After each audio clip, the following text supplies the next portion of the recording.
My name is Mike. I'm with Shrine University. I'm an admissions counselor here at Shrine University. I know it's not physically here, but definitely you get the point. Again, what I'm going to do right now is I'm just going to type in the chat the admissions email that we do have.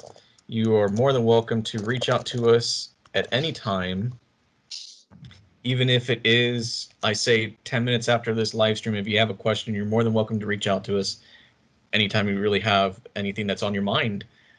Really, today, what we have here is really just Dr. Cude's going to be talking to us. I believe it is about global scholars, as any expectations and experiences that he has. I don't want to take any highlights from him, but definitely Dr. Cude can really talk to us about that a lot better than I can. So, if anything, I'm going to pass it over to Dr. Cude. I'm Dr. Cude, and so just a little bit about me. I'm in my normal job. I'm a history professor at Schreiner, but I'm talking to you now, obviously, as the program coordinator for Global Scholars. And so this is what Global Scholars is one of the living and learning communities. Basically, the gist of it, just to give you the short version, is the learning communities exist to kind of give you an extra a community on campus to kind of help you out with things, to give you a lot of extra activities to work with. And in the case of Global Scholars, it's one of the learning communities where the group also lives together on campus. And so it's really about kind of just giving you another kind of network to help you adjust and this sort of thing. And Global Scholars is different from our other learning communities in that we focus on international culture and travel. And so during the year, you're going to be living with the other Global Scholars, and we're going to do various coursework related to international culture and international history and stuff like this. While we're also going to do stuff throughout the year, different activities. And these will be like cultural events in the area. So like one example is Oktoberfest in Fredericksburg. We go there every year. And so that's just kind of a clear example. But then we do lots of other stuff like that throughout the year. Really, the big part of it, though, is then at the end of your freshman year, that summer, we do a trip overseas. And this is going to be a trip. You're going to do a course related to the trip to learn more about the place we're going to visit. Then we go there and spend some time overseas traveling. And with the program, you get a couple of scholarships too. So there is a scholarship that everyone gets for being in any learning community. And in addition to that, you also get a scholarship that helps pay for the trip during the summer. And so and that makes the trip way more affordable than a normal study abroad trip. That if you're not a global scholar, it just costs a whole lot more to go on these trips. And so you get that additional scholarship, basically just to help make that feasible. So, I mean, ultimately, that's the gist of the program. I mean, I think it's an awesome program. My global scholars this year really enjoyed it. Really felt they built that sense of community. And then, we're the only learning community then that has a trip at the end, and that's pretty awesome and special. Main thing I want to do today is just answer any questions you have, and so. That's kind of the basics, but I can get into any more of the nitty gritty if there's anything y'all would like to know about. Now, if William and Brandon don't have questions, I always have some setup questions here. One question I think that students should really know the answer to is, do I have to reapply for learning and living in learning communities every year? No. So you apply for the learning community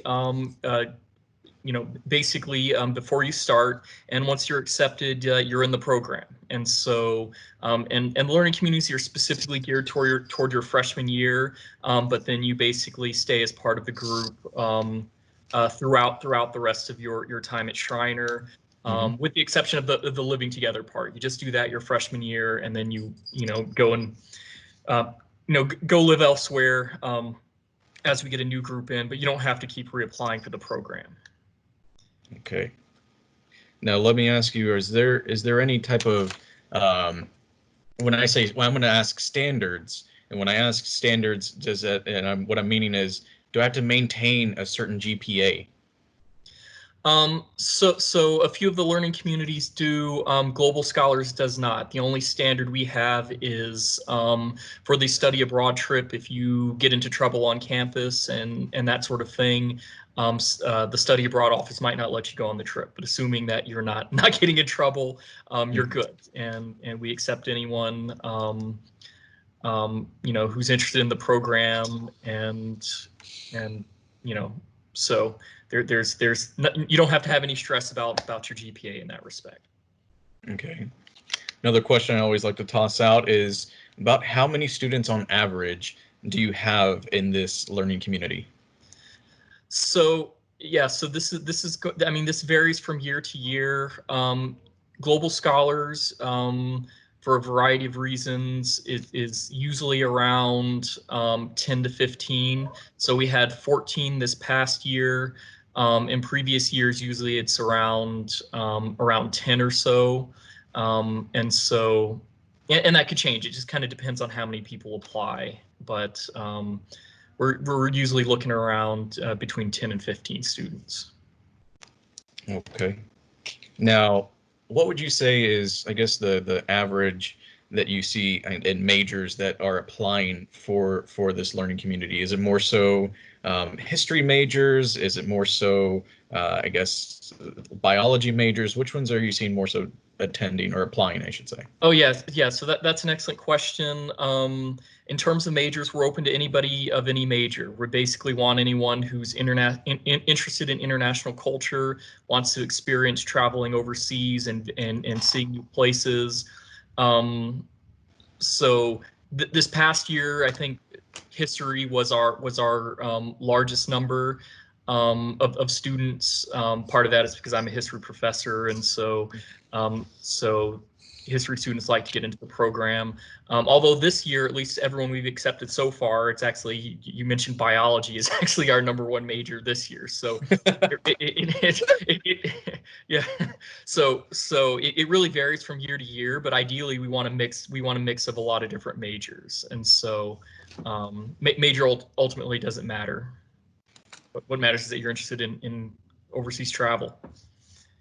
Now, another question I have is, I know some other learning communities, they require you to live in a certain dorm. Does this one require me to live in a certain dorm of any sort?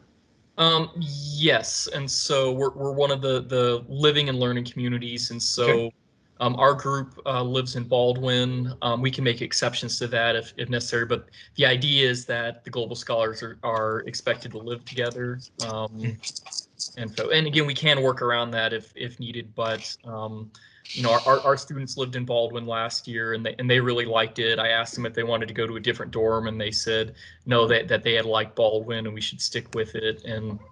And they all ended up pretty close and really built up a strong relationship. And so in that respect, the program worked out.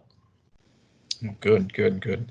Now let me ask you, and I know we have about 10 minutes or so, and I want to open this up to William or Brandon, and I don't want to take over so many questions here. Just to let you know is that you can unmute your mic, let us know if you have any questions, any thoughts, even if it's in chat, if you feel more comfortable just typing it in there.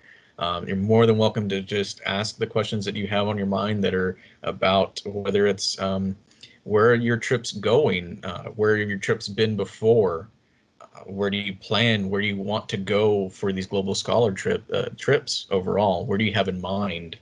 Maybe these are some questions I could possibly ask is, where have you traveled before? Where do you want to go? And really, what else do you do when you go and travel to these places? What do you look for? Okay. Yeah, I can definitely answer that question. Yeah. If I want to give William and Brandon a chance, though, real quick, to ask any questions before I answer that one.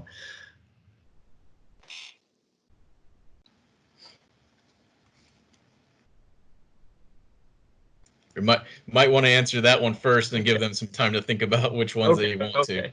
All Yeah. right. So okay, good. So Brandon wants to hear that one answered. So okay. So currently, the Global Scholars, we're doing a different trip every year. Trips we've done in the past, we went to Korea in the past.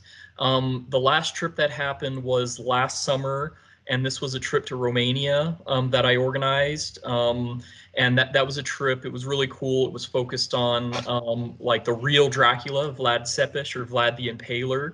And so we did things like visited Dracula's castle. And then we saw a lot of other stuff there. You know, the Parliamentary Palace, which is the biggest parliamentary building in the world. We did lots of stuff on the Greeks and Romans, but really the core of the trip was on Dracula and doing a lot of stuff related to that. Um, in terms of upcoming trips, so this year's group was actually supposed to go to Greece, and so that was the original plan, but then the whole coronavirus thing happened, and so that's been postponed. And so more than likely, next summer's trip is going to be to Greece also, and we're going to redo that trip. And that is going to be a trip based on, in part on ancient Greek history and mythology and stuff like that. The other part of it, because we were partnering with Exercise Science, was on the history of sports, and because Greece was the origin, a place of the Olympics, and so we had a lot of stuff looking at how different sports developed in Greece in the first Olympics and that sort of thing too. And so that's more than likely what's going to happen. If it's not Greece, then the other place that we were looking at was a trip to Ireland. And so that was the assumption that was going to be the trip, with Greece happening this summer, but things may just be bumped off a little bit. But and so those are the two most likely. We haven't officially set anything in stone yet, but that's what we're looking at right now. Now, I will say, Dr. Cude, if anything, I think you're reading my mind and maybe even looking down at my notes, but I had just written down how are trips determined, and you answered that beautifully. Okay. Awesome. So preempted your question there. Will, there ultimately is going to be a limit because of the scholarship money, but we haven't reached that limit yet. So still great time to apply and get in on the program. But the earlier the better, because as soon as we hit that limit, we're gonna really have a hard cap there. And so it's something that, yeah. So how to apply? I can reach out to you and send you an email to get you that information. So I can definitely follow up. And it's super easy to apply. It doesn't take all that long. We have a pretty easy application, and so I can get that to you after this conversation. Now, Dr. Cude, I have a question here. It might be a silly one. I know, try not to ask silly questions, but would I need a passport in order to go on these trips? Um, yes, and so we'll help you go through that process. And that's something basically you just go down to City Hall wherever you live, or you could do it in Kerrville while you're there. Okay. It's a relatively easy process. There's a few things you have to do, but we help you take care of that and figure out how to get it done. And we haven't had any problems yet. Any students have a problem getting the passport yet, and so. All right. Now, Dr. Cude, I know we only have 5 more minutes or a little less than that, but really I just want to see if anybody has any last minute questions between Brandon and William. Let them type that in the chat. But let me ask you, do you have any parting or last pieces of advice for these prospective students? Yeah, and I just want to say, that this is an awesome program, and the opportunity to go visit another country, to get that scholarship to help make it affordable, that's really invaluable. When I was in college, I came from a small town in central Texas called Seguin. You may or may not have heard of it. It's out Yeah. other side of San Antonio.